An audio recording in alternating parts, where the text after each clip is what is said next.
Estás escuchando Radio Ecológica 92.5 FM, La Voz del Mayab.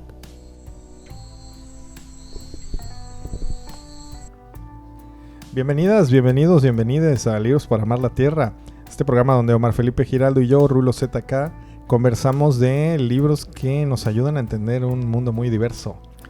Rulo, hola, qué gusto estar contigo hoy en este ya octavo episodio, ¿no? Octavo episodio, estoy un poco nervioso, porque ya lo siento más formal.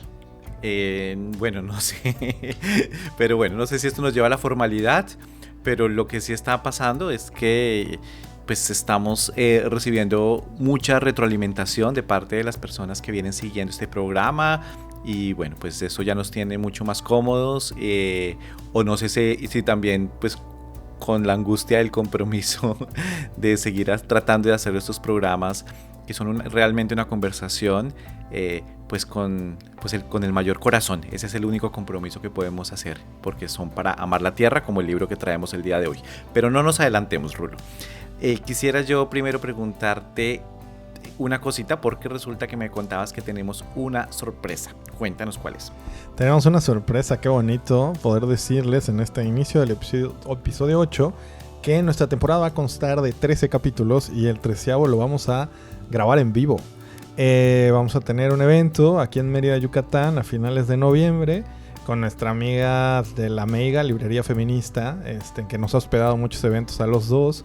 Entonces, pues cuando escuchen esto, si es antes de finales de noviembre, pues estén pendientes. Ya seguramente junto con este capítulo saldrán en las redes de Ecológica, las de Omar, las mías.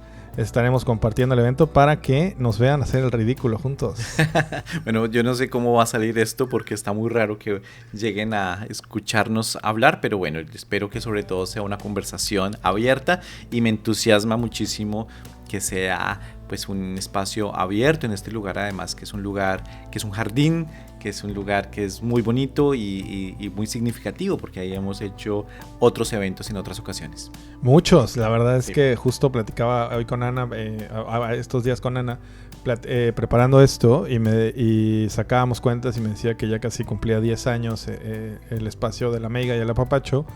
Y entonces yo le decía, oye Ana, pero eso quiere decir que ya casi vamos a cumplir 10 años de amistad, ¿no? Y me dice, sí, pues sí, ya es un montón, ¿no? Yo creo que a los 6, 8 meses que abrieron, yo hice mi primer evento ahí con ellos. Entonces sí es como en casa. En casa, y bueno, pues allá les esperamos, y bueno, va a ser para el cierre de la primera temporada. Quiero preguntarte algo, Omar, perdón, antes de empezar con el libro. Que tú propusiste el número cabalístico del 13 para los programas. Me gustaría saber si... ¿Te acuerdas que platicamos de eso? Además que también es un número sagrado maya, ¿no? Te quería preguntar justo por qué esa propuesta. Pues porque no es cualquier número. Decidimos hacer el número 13 porque sí, es un número que en muchas tradiciones se considera como un número sagrado, y entonces pues esa fue la intención. Antes de ya entrar al libro, nada más quisiera decirle a nuestras escuchas que sí suena un poco diferente. No estamos hoy grabando en la cabina de Radio Ecológica 92.5 FM, sino que estamos grabando desde mi bonito hogar, en mi biblioteca.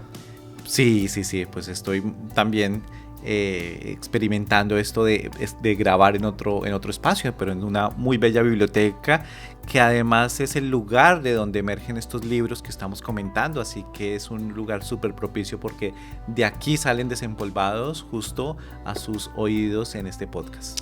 Pues Omar, vamos a entrarle a este libro del que me has hablado con tanto cariño, y nada más le voy a decir a nuestras escuchas, antes de que lo presentes, que me emociona mucho ver el brillo en tus ojos cada vez en la vida que me has hablado de esta persona y de este libro.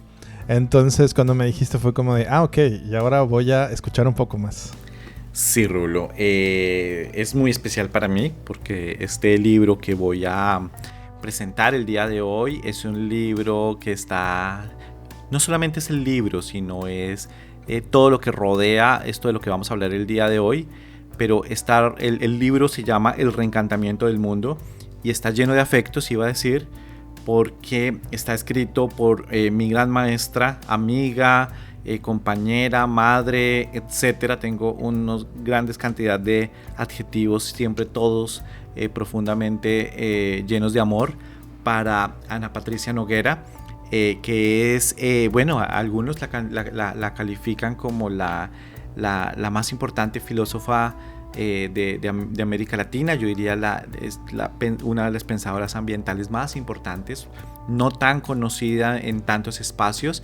Ella es colombiana y este libro, El reencantamiento del mundo, es un libro que ha marcado un antes y un después en muchísimas personas que han podido acercarse a su pensamiento.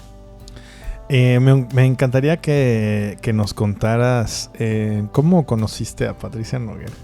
Bueno, ocurrió en el contexto de un doctorado que estaba yo terminando, y entonces un amigo fue a hacer una estancia de investigación con ella en la ciudad de Manizales. Ella es profesora de la Universidad Nacional de Colombia, sede Manizales. Allá ella tiene un grupo que se llama el Grupo de Pensamiento Ambiental, que es un grupo que ya lleva muchas décadas de existencia, y mi amigo fue allá a hacer su estancia.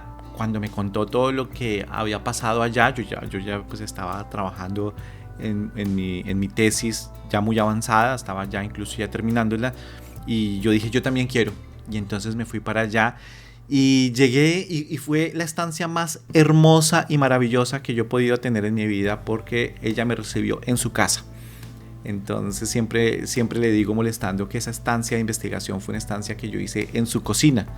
Y literalmente siempre las conversaciones, los aprendizajes siempre ocurrieron en los desayunos, cocinando, comiendo, y también compartiendo con el grupo de pensamiento ambiental del que ya en un rato les voy a hablar.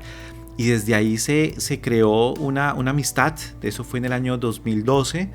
Y ya llevamos 13 años compartiendo todos los espacios posibles. Así que por eso me siento tan entusiasmado de presentar este libro el día de hoy. Oye, Omar, nada más me recordaste que la importancia de cocinar la academia. Y es que mientras te escucho con esta emoción, voy a mandar un saludo a Yaloana Llora y a Gerardo Alatorre, que cuando me fui a estudiar la maestría, que estudié ida y vuelta en Jalapa, sobre todo en la pandemia, muchas veces me recibieron en su casa, y probablemente los mejores aprendizajes no sucedieron en el aula ni comentando un texto, sino tomando un café, jugando Scrabble, cocinando juntos, ¿no? Hablando de su huerto que está al lado de su cocina. Y entonces ahora que te escucho pienso en este potencial que a veces en la lógica académica tradicional perdemos totalmente, de la cotidianidad como un espacio de profundo aprendizaje y que nos remueve todo, ¿no? Realmente así es como aprendemos los seres humanos, aprendemos en el afecto, ¿sí? Entonces, si hay un lugar particular para aprender en el contexto del afecto, es de este grupo de pensamiento ambiental de la Universidad Nacional de Colombia, del que ya vamos a hablar. Y bueno, Rulo, si te parece, vamos entonces por ahora a nuestro primer intermedio, porque ya quiero empezar a hablar acerca de los contenidos de este libro. Va, me parece bien. Vamos a cerrar este espacio nada más comentándoles que estos libros siempre muy excéntricos que trae Omar de su biblioteca viene en una bonita pastadura y en una edición bastante artesanal. Entonces ya nos hablará de esta edición artesanal y de este libro en el siguiente bloque. Seguimos aquí en Libros para Amar la Tierra en Radio Ecológica 92.5 FM el día de hoy desde mi biblioteca. Ya regresamos. Radio Ecológica 92.5 FM.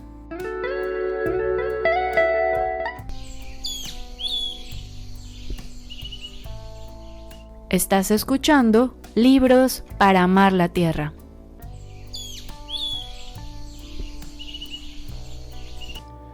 Regresamos aquí a Libros para Amar la Tierra, hablando del reencantamiento del mundo.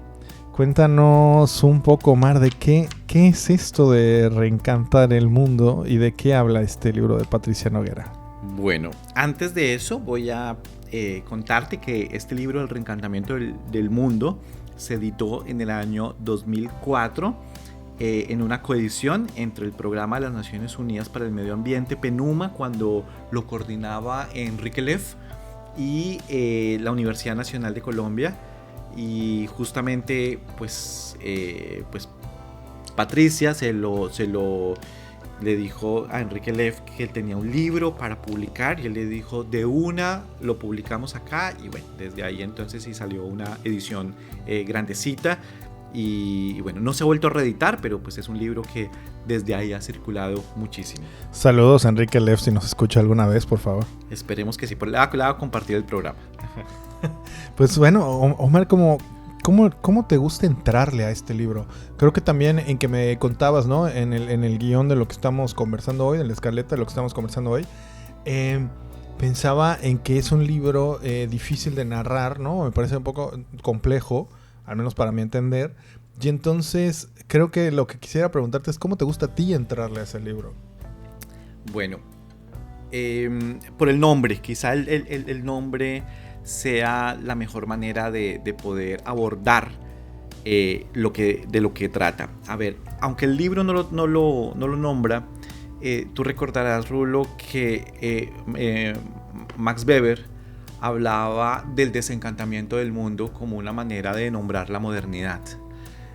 A mí me encanta esa forma de nombrarla porque básicamente lo que decía era que este mundo mágico, este mundo hecho de encantos, que es el mundo supuestamente de la superstición, que es el mundo de la creencia, que es el mundo de lo mítico, del pensamiento religioso, sucumbía frente a otra era basada en la racionalidad, en el pensamiento orientado a fines, en eso que llamamos el dominio de la razón, de los argumentos y de la ciencia, y que ese proceso era un proceso de desencantamiento.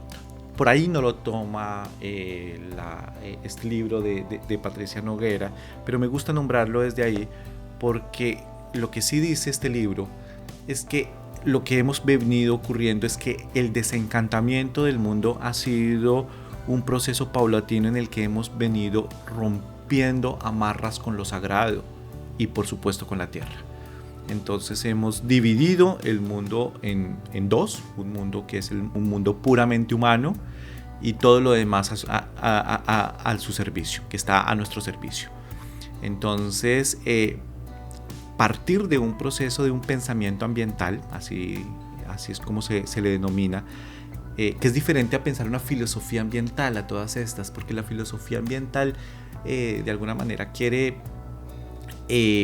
¿cómo te digo yo? Como hacer una gran teoría o como plantear, digamos, un nuevo espacio para el pensamiento que circule de una manera en los libros de los académicos. Pero el pensamiento ambiental quiere otra cosa, y es que tiene un pensamiento de transformar la manera como nosotros nos relacionamos con el mundo. Entonces tiene un fin, que es la transformación de nuestra realidad. Eso, por supuesto, implica hacer unas discusiones muy profundas con muchos elementos, ya lo vamos a hablar, con nuestro lenguaje, pero uno de esos es la educación.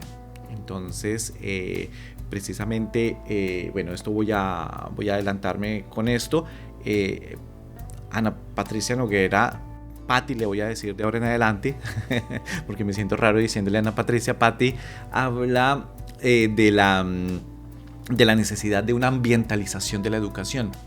¿Qué significa? Que la ambientalización no sea una cosa de una materia de educación ambiental o una cosa que se le pone a los maestros, le pone el papelito en su lugar, sino que implica una transformación completa de todos los contenidos y las formas de los aprendizajes para que nos vuelvan de nuevo a reconectar con la tierra. Fíjate que me hiciste también pensar en que esto me pareciera como un paso más allá después de la educación popular, ¿no? O sea, como que si a la educación popular le agregas esto, se vuelve todavía más robusta. Y recordaba lo difícil que es en el aula como compartir esto con estudiantes, por ejemplo, ¿no? Que no es tan difícil cuando trabajas con grupos de contextos comunitarios, ¿no? Que también hemos trabajado en varios, durante algunos años, cada quien por su lado. Y entonces pensaba en esta dificultad a veces también de traerlo a lugares que típicamente ya están desencantados bajo la lógica de Weber que nos estabas diciendo. Y creo que también es un reto interesante para pensar con otras personas que no están totalmente en el mismo canal que Patti.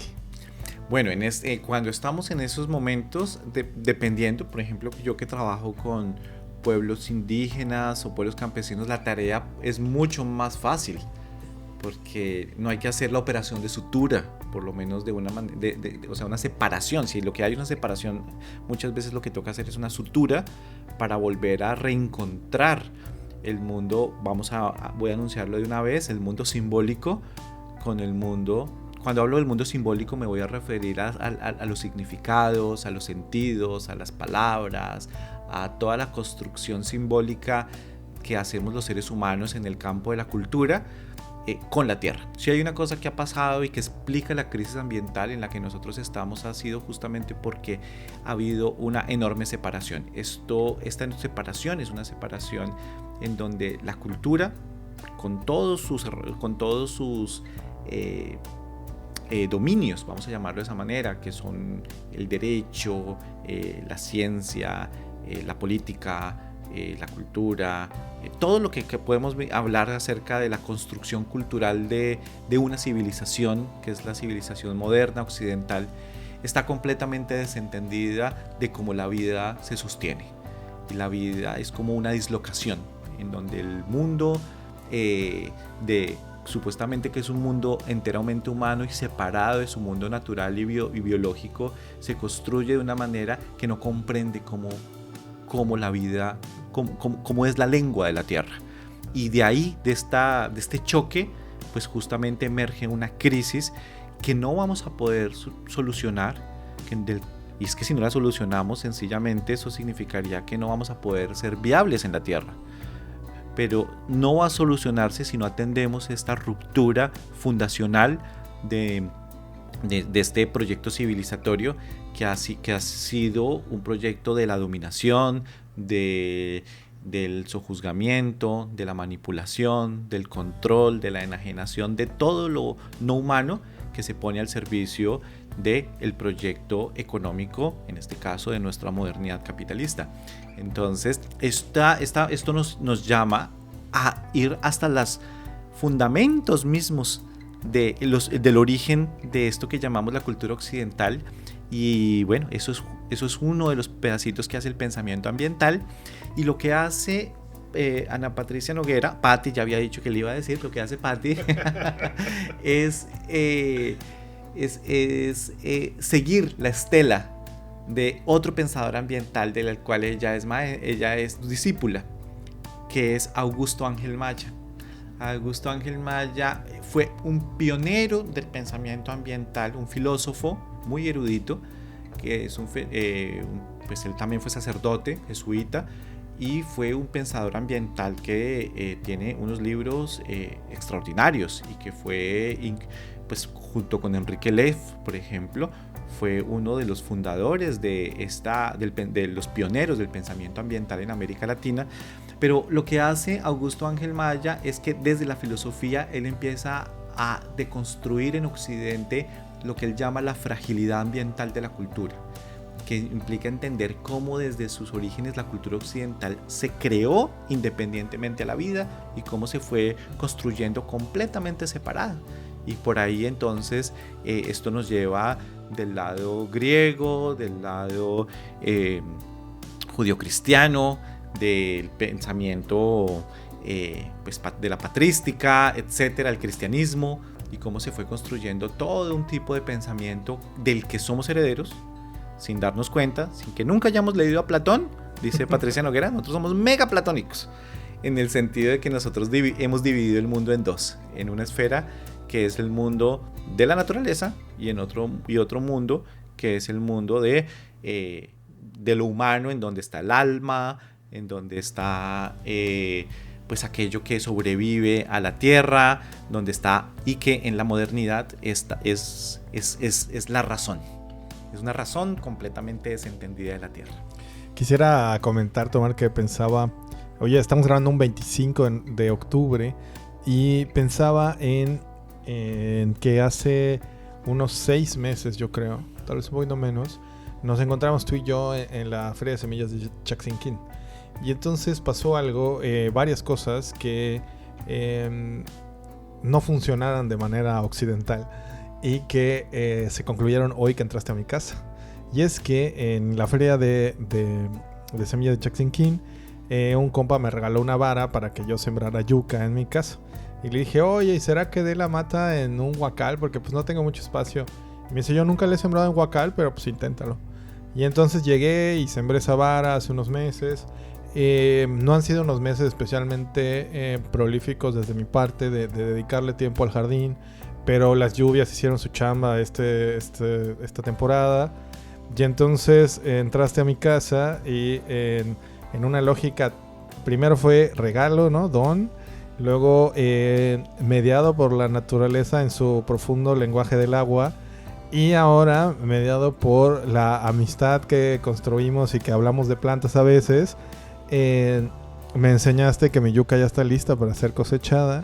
Y entonces para mí esas son señales cotidianas que me ayudan a entender el mundo desde una lógica de reencantarlo, pensando en que no está mediado, no tuve que ir al súper, no tuve que pagar, el conocimiento fue construido de manera dialogal,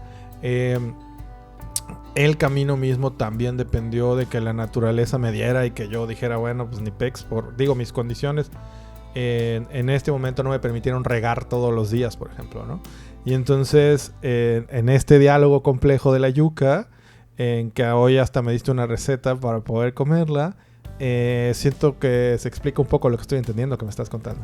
Bueno, me encanta que sea desde ahí. De hecho, tengo todavía las uñas llenas de tierra para mostrarte cómo estaba la yuca ya lista, ¿no? Que si esto no es mágico, entonces ¿qué es? Que aparezca de un momento a otro una yuca, ¿cierto? Es algo, sí, es algo increíble, ¿no? Entonces, de eso se trata, ¿no? De reencantarnos en asombro hacia la tierra. Y esto nos lleva a otra discusión muy importante, y es que este reencantamiento implica un proceso de repoetización. Okay. Porque este mundo lo que hemos hecho es que lo hemos despoetizado, en términos de que en tanto pensamiento basado en el cálculo, en la medición, en la precisión, en traer al mundo como algo transparente, que es razonable y que puede ser discutido en términos cuantitativos, puede ser, pero siempre en términos objetivos. Lo que hemos hecho en este proceso ha sido algo muy doloroso, y es que paulatinamente ese mundo ha sido despoetizado, y justamente es cuando la tierra y el mundo surge como recurso, y surge como objeto, y surge como cosa, como mercancía. Un proceso contrario implicaría entonces una repoetización. Y esa repoetización es volver a generar un asombro. La poetización acá no la estamos entendiendo como urdir versos, sino que lo estamos entendiendo como el asombro hacia el mundo. Entonces, claro que la ciencia puede darnos todo, y lo hace, todo el asombro hacia el mundo, ¿no? O sea, por supuesto, el problema es que en el capitalismo esa ciencia termina reduciendo el mundo para convertirlo en instrumentos que van a servir a la máquina de la explotación capitalista. Pero un proceso de repoetización del mundo implica volverse a parar con asombro. Voy a ponértelo en el ejemplo del amor.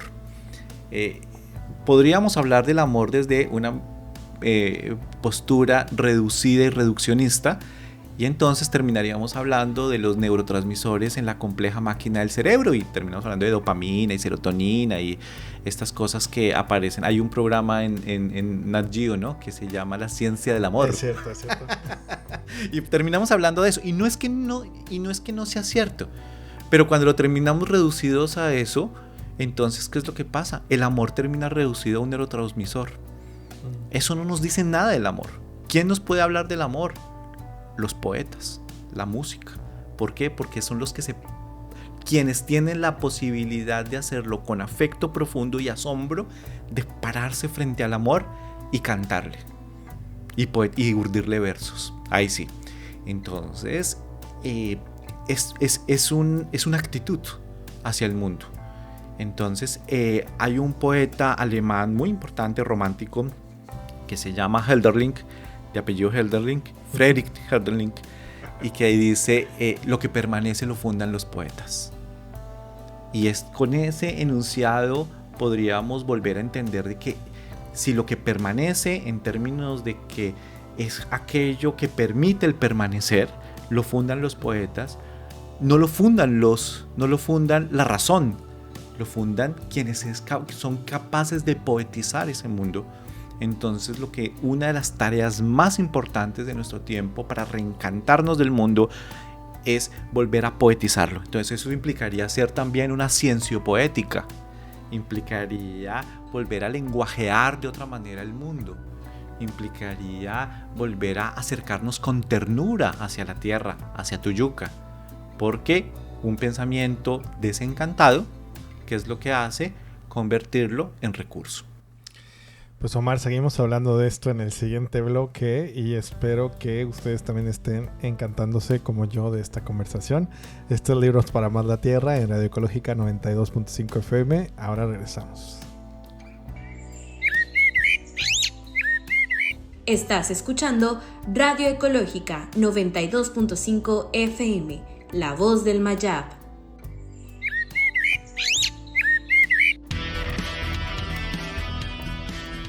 Síguenos en YouTube, en Facebook y en Instagram.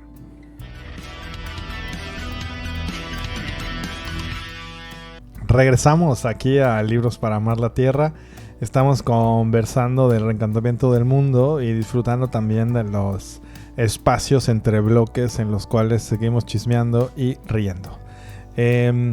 Nos quedamos pensando mucho en la poética ahorita al final y en que decías esto, Omar, como que yo pensaba en que en este extravío del asombro y en esta lógica capitalista muy anclada en la producción, cuando nos imaginamos unas manos manchadas de tierra y unas uñas sucias, típicamente las vinculamos en la lógica del capital a pobreza, ¿no? A como a esta pérdida de calidad de vida.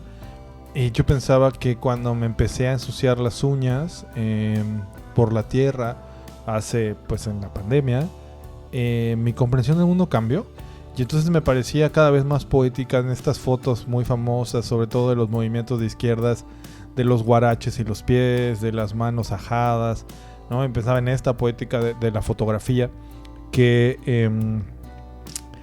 siento que explican el mundo de manera más compleja, y que al yo asombrarme a mí mismo con mis manos manchadas de tierra y viendo crecer las plantas a través de mis manos, y también ahora narrándolo, porque hace poco estuve también hablando de la jamaica que alguna vez coseché en mi jardín, y ver cómo mis estudiantes, a quienes se los contaba, se emocionaban mucho, ¿no? De eso. Yo decía, pues es que ese es el asombro que he podido construir de manera cotidiana, ¿no? Y que bajo la lógica capitalista productivista, pues ese asombro no tiene valor y esa actividad que yo hago es estéril. Ay, es que qué cosa tan complicada. Fíjate que lo que pasa en nuestras escuelas y lo que pasa en todos los espacios que vamos construyendo es que vamos surgiendo como personas amputadas, mutiladas, porque solamente se nos dice que vamos a la escuela a pensar, no a sentir, de que vamos a estos espacios a aprender y no a afectarnos, a no dejarnos afectar, y poco a poco, sin darnos cuenta, vamos pasando en todos los espacios de la cultura por unos procesos en los cuales nos vamos desconectando y nos vamos desamarrando y vamos generando, ¿no? Pensándonos y creyéndonos tan aparte de todo lo demás. Por eso la urgencia de la repoetización. Voy a leerte un apartado para que está en la introducción del libro, para mostrarte un poco cómo Patti habla de estos procesos de la poetización. La cito. La poetización del mundo, su reencantamiento, exige entonces un acallamiento de los discursos sofocantes de las grandes teorías científicas, de las racionalidades excluyentes y omniabarcantes. Exige dejar que la voz misteriosa del mundo como vida, como ser en despliegue, como perpetua aurora y crepúsculo, pueda ser escuchada. La filosofía ambiental no podrá ser entonces una voz solista imponiendo al mundo su canción. Tendrá que ser un coro dodecafónico, diverso, multitonal. No será una teoría, será una invitación a la poesía, al silencio del sujeto cartesiano, a la entrada en la trama de la vida. Entonces, fíjate que no se busca generar una gran teoría, es una invitación a la poesía. Es una cosa maravillosa, y esa invitación a la poesía es precisamente lo que más adelante se terminó llamando como geopoéticas del habitar, y tiene además un apellido, geopoéticas del habitar sur. ¿Por qué sur? Porque este pensamiento tiene un lugar de enunciación, es un pensamiento que se hace en el trópico. Particularmente es un pensamiento de una zona cafetera en el trópico del trópico. ¿Por qué lo digo? Porque las grandes teorías y el gran pensamiento se ha hecho siempre en el norte, supuestamente, por lo menos en el contexto de la filosofía. ¿Qué implicaría ser un pensamiento del sur en el sur? Significaría ser un pensamiento que por supuesto puede dialogar con estos autores, acabo de nombrar a Hölderlin, pero que no termina ahí, sino que se abre en diálogo con los pueblos. Entonces esto implica un diálogo intercultural, esto implica un aprender de lo que se hace desde nuestras tierras y desde nuestros territorios, aprender a pensar con nuestras geografías y nuestros pues los lugares habitados, para aprender de nuevo a habitar esta tierra en clave del sur. Y cómo... y qué difícil es ponerlo en diálogo, ¿no?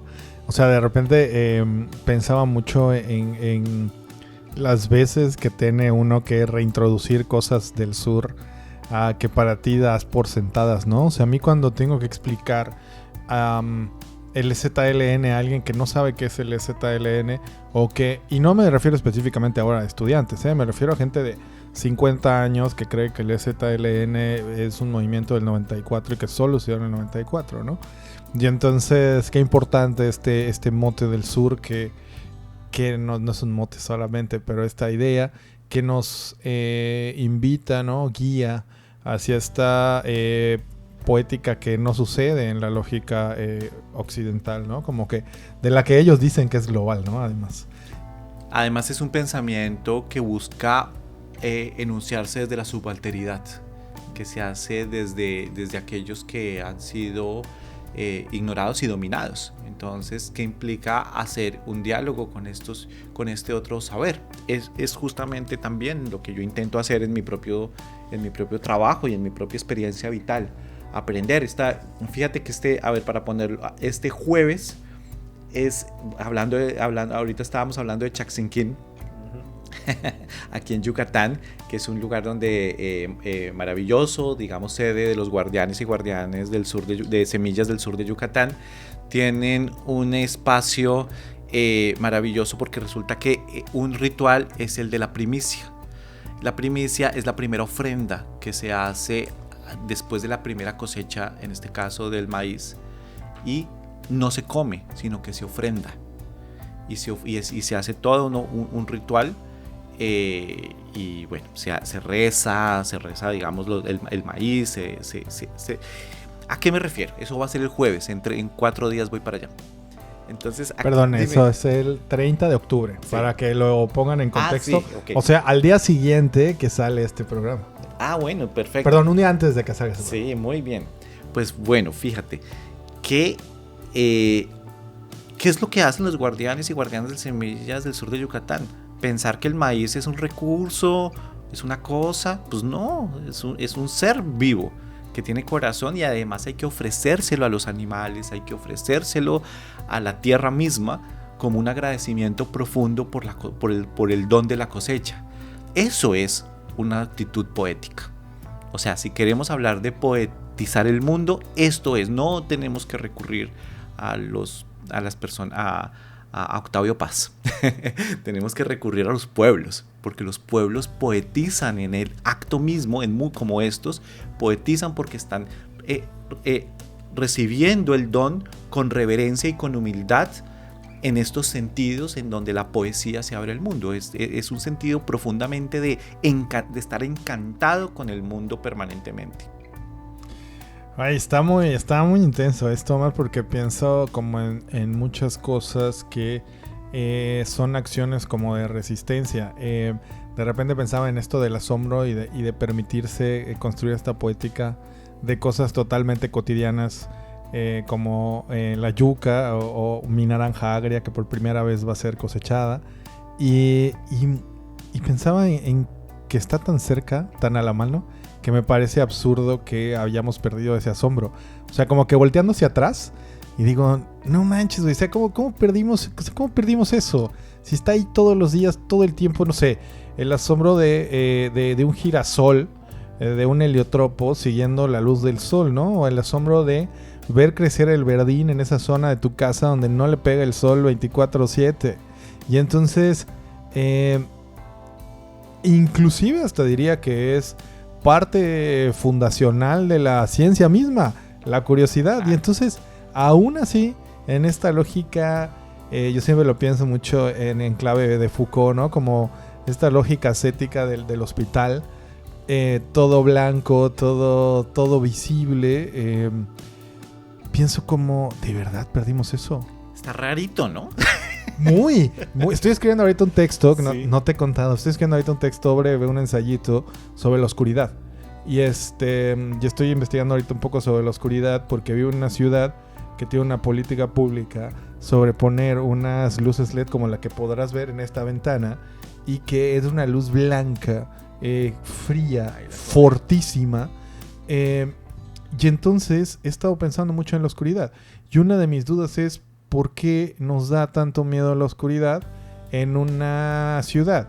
Y creo que es algo que hay que preguntárnoslo más de una vez, porque pudiese darnos miedo algo totalmente natural y que nos permite a su vez poder descubrir el mundo. Sí, no, pues estas son las ideas mismas de la dominación, de querer convertir la noche en día y de tenerle miedo no solamente a la oscuridad en sentido literal de la penumbra, sino en sentido también metafórico, porque nos da miedo el descanso, el recogimiento, nos da miedo el momento del no hacer. Y justamente esta modernidad capitalista lo que hace es todo lo contrario, ¿no? La hiperproductividad exige que trabajemos en la noche, exige que no descansemos, exige que estemos todo el tiempo produciendo y produciendo. No hay espacio para la noche en sentido literal y metafórico. Omar, no sé si en este momento ya vamos a terminar el bloque, pero voy a hacer una invitación que voy a editar en el audio.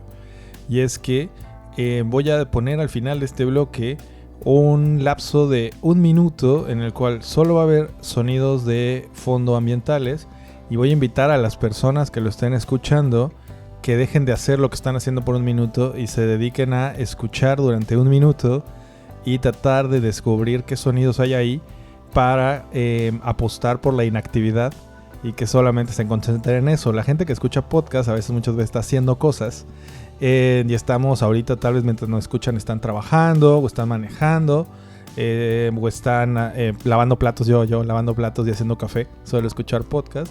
Entonces después, al final de este bloque, les voy a poner una invitación de 1 minuto para ver si se dejan sorprender por los sonidos que van a escuchar. Hagámoslo de una vez. Entonces, después de este minuto, regresamos aquí en Libros para Amar la Tierra. Seguimos aquí en Radio Ecológica 92.5 FM.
Rulo, volvemos después de este momento de meditación para pues poner en escena esta necesidad de hacer un alto en el camino, un parar en seco, un volver a asombrarnos frente a la vida.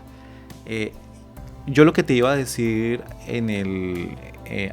antes de que terminara la sección anterior era que es increíble que dos personas puedan estar frente a la misma montaña. Podemos estar frente a lo mismo. Bueno, la palabra incluso sería rara, ya estoy diciendo cosas raras. Frente a lo mismo, porque nunca estamos frente, siempre estamos entre. No estamos frente a, porque esa es una de las cosas que cuestionamos, una disolución completa de esta separación, de pensar la naturaleza como una externalidad. Pero voy a que podrían existir dos personas que alguien está rindiéndose a la majestuosidad de la montaña como nuestra hermana, o sea, poetizándola desde, en este sentido, del profundo asombro y reverencia ante el ser emergencia de la tierra. Pero podemos tener otra persona que la está viendo como un recurso, como algo que es explotable, como un banco de arena, como algo que está ahí disponible para que surjan recursos para alimentar, no sé, la construcción de un aeropuerto, etcétera, etcétera. Y fíjate que ahí es donde tendríamos estas dos posturas.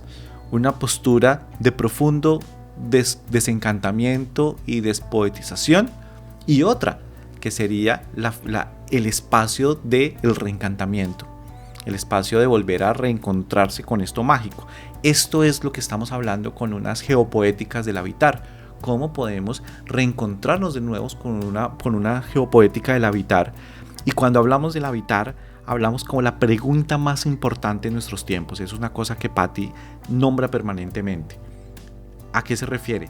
A que la pregunta de nuestro tiempo no es una pregunta por cómo nos desarrollamos, no es una pregunta por cómo progresamos, no es la pregunta pues clásicas que aparecen en el Estado-Nación, que aparecen en las universidades, sino que la pregunta que deberíamos estar intentando respondernos es cómo podemos habitar o rehabitar esta tierra.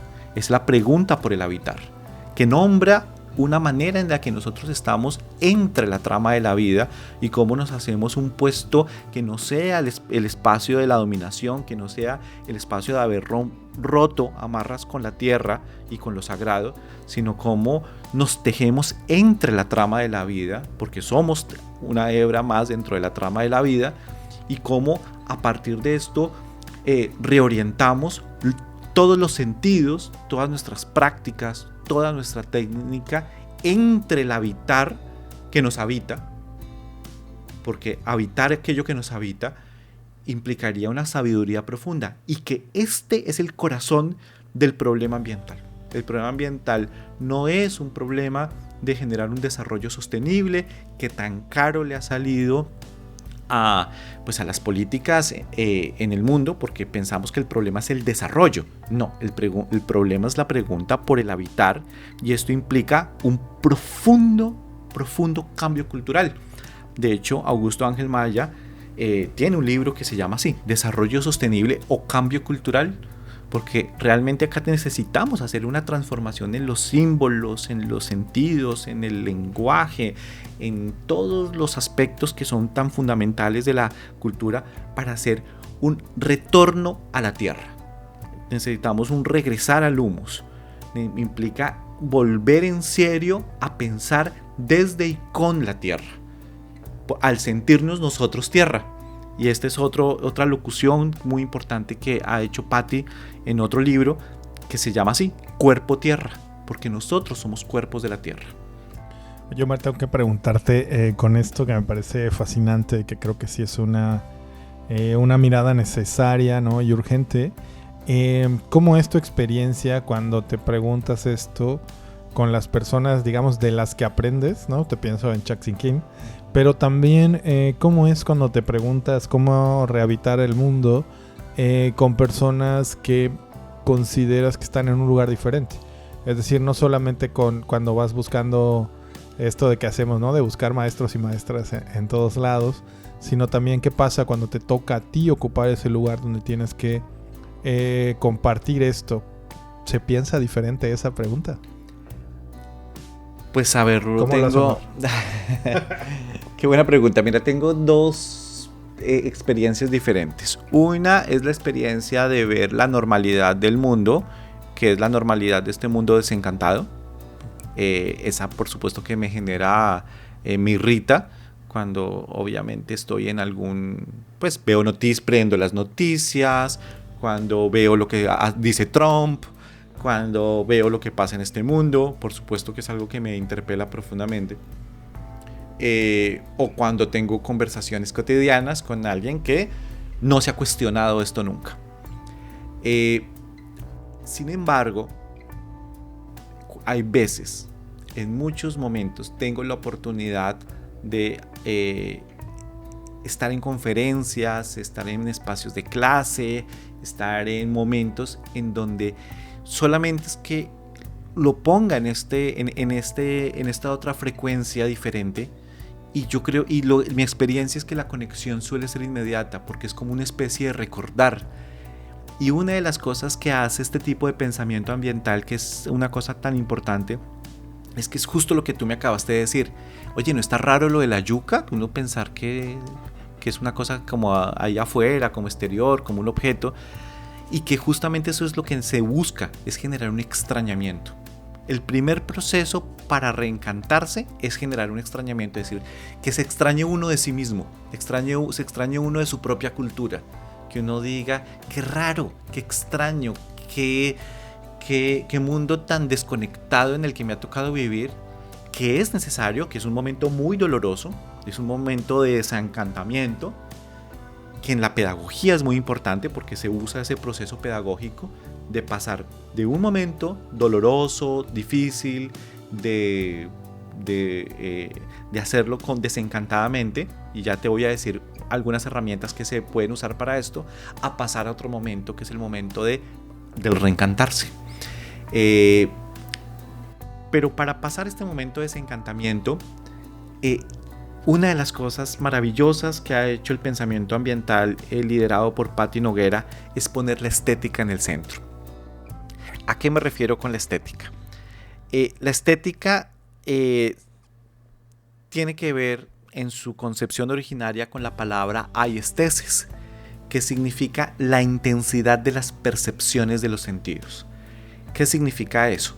Que la estética no habla solamente de lo bello, de la obra de arte, de lo aparente, sino que la estética está hablando desde la sensibilidad, desde los sentidos, desde el sentimiento, desde la profunda sensibilidad. De hecho, cuando hablamos de la palabra anestesia, siempre lo digo, anestesia es sin sensibilidad.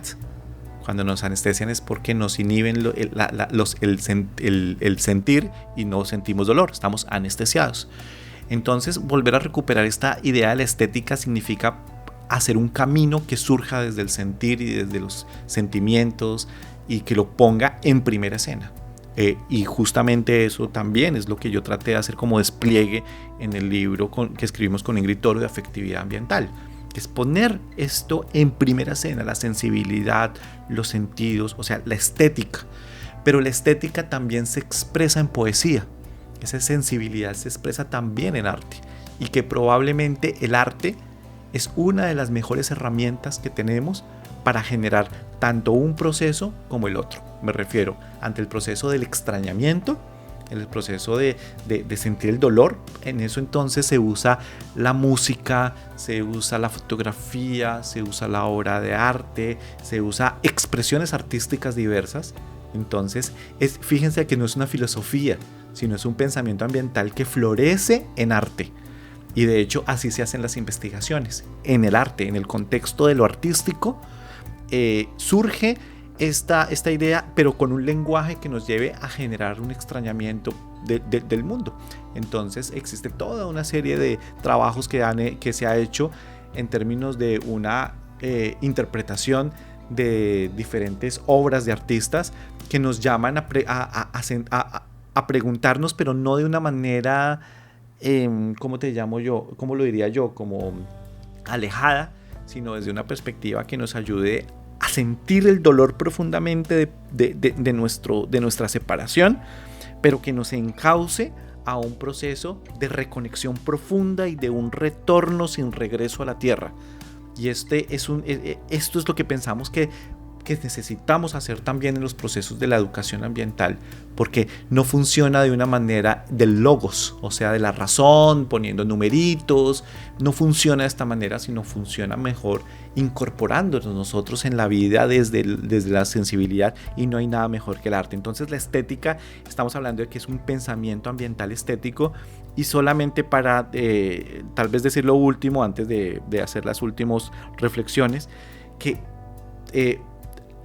desde ahí entonces se le ha puesto nombre a esto, y el nombre que ha recibido, que le puso Patti, es la metodestesis. La metodestesis es un nombre para decir que esto tiene un método, pero ese método no es la metodología. Logía tiene que ver con el logos, que está asociado con la razón, sino que ella habla de un sufijo que es estesis, para decir que hay un camino del sentir.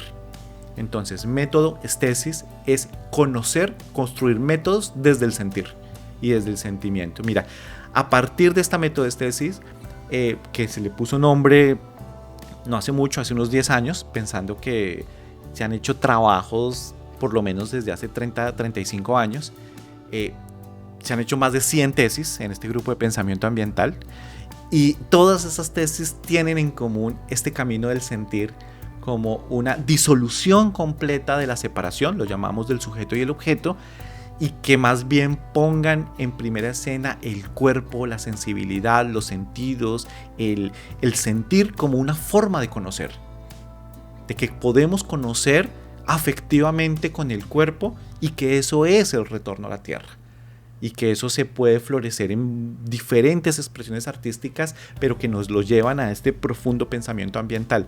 Este es el aporte más extraordinario que ha hecho Patti, Ana Patricia Noguera, filósofa ambiental colombiana, latinoamericana, a este campo de trabajo, porque es una cuestión profundamente práctica, en el sentido que le da herramientas para todas estas personas educadoras ambientales de construir procesos desde la educación popular, desde la educación ambiental en los territorios, que nos ayudan a verlo, cómo hacerlo. Bueno, yo en ese sentido, si se dan cuenta, de pronto hay algunas personas que conozcan mi trabajo, pues lo que he hecho en algunos aspectos ha sido tan solo despliegues de esta intuición tan maravillosa que nos trae nuestra gran maestra y adorada y adorable Ana Patricia Noguera.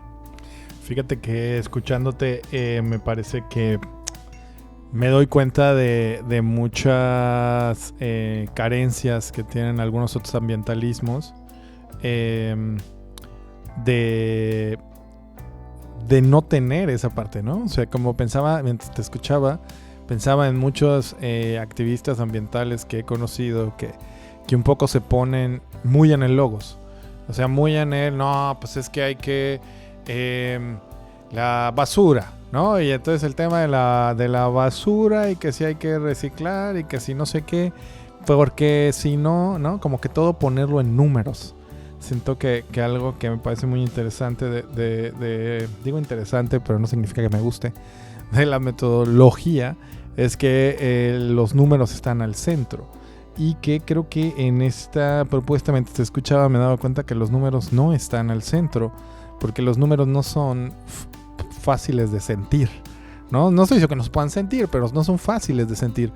Y entonces plantea unos retos que yo ya había visto, pero que tal vez no he visto nombrados tan frecuentemente en muchos otros ambientalismos, que de repente y que lo que quieren es este avance en clave desarrollista, ¿no? No necesariamente desde la lógica del desarrollo sustentable autonombrado, pero sí creo que este gran aporte de Patti, ya como si la conociera. Claro. Ya la conocemos. Ya no es tan plausible para otros movimientos, y que creo que definitivamente diagnostica una carencia profunda de estos otros movimientos. Pues De hecho, creo que no vamos a poder hacer las transformaciones que necesitamos si no ponemos esto como algo fundamental. El problema, en gran parte el problema de nuestro deshabitar contemporáneo es un problema afectivo. Esta crisis es también, la crisis en la que estamos es ante todo, es una crisis del sentir y es una crisis de sentido. Entonces, ¿cómo vamos a poderlo hacer con discursos tan argumentativos y racionales, con plena exclusión de nuestra afectividad? Necesitamos crear un sentipensamiento que es un sentipensamiento que parta de la tierra, que sea la tierra, que se reconozca perteneciente a la tierra, y que esa es una de las más importantes tareas que tenemos que construir colectivamente en el contexto amplio de la cultura en estos momentos de oprobio. Hace unos años, para un libro de ecología política, Patti y yo escribimos un texto que se llamaba ¿Y para qué poetas en tiempos de extractivismo ambiental? ¿Y para qué poetas? Yo espero que después de esta conversación que estamos teniendo haya quedado claro que más que nunca necesitamos poetas, porque necesitamos poetizar el mundo. Pues con eso cerramos el programa de hoy. Muchas gracias Omar y Patti, creo también, por traernos esto que cada vez siento, Omar, que el título de el nombre de este podcast adquiere más sentido mientras de más libros platicamos, y lo pensé el capítulo pasado y lo pensé el anterior. Tal vez en los primeros 3 como que todavía no me quedaba tan claro, pero no hay mejor forma de entender por qué estos libros nos ayudan a amar la tierra que escuchando estas conversaciones y hablando de estos temas. Nos escuchamos la siguiente semana aquí en Libros para Amar la Tierra a través de Radio Ecológica 92.5 FM. Y pues nada, seguimos aquí en contacto.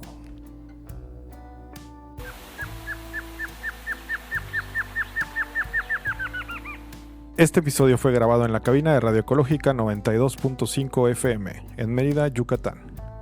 La producción del programa estuvo a cargo de Rulo ZK y Omar Felipe Giraldo. El diseño de sonido y la grabación son de Rulo ZK.